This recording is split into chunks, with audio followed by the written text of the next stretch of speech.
દર્દીઓને જ્યારે લઈ જવામાં આવતા હોય છે ત્યારે એમ્બ્યુલન્સ એના ગામ સુધી આવી શકતી નથી. તો આવા તો સેંકડો ગામો હશે કે જ્યાં આજે પણ રસ્તા પહોંચ્યા નથી. તો આ સરકાર જે છે, ભારતીય જનતા પાર્ટીની સરકાર છેલ્લા 30 વર્ષથી ગુજરાત ઉપર શાસન કરી રહી છે.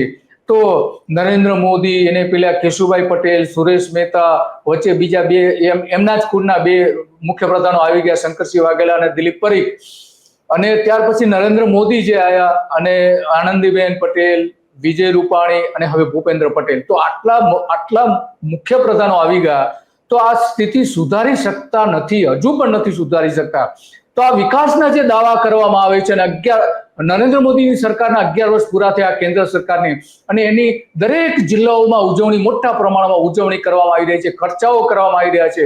તો બીજી બાજુ આ જે આપણા જ બંધુઓ જે છે, એ બંધુઓને પૂરતા પ્રમાણમાં એને જે રસ્તાઓ નથી આપતા. બીજી બધી સેવાઓ છોડો,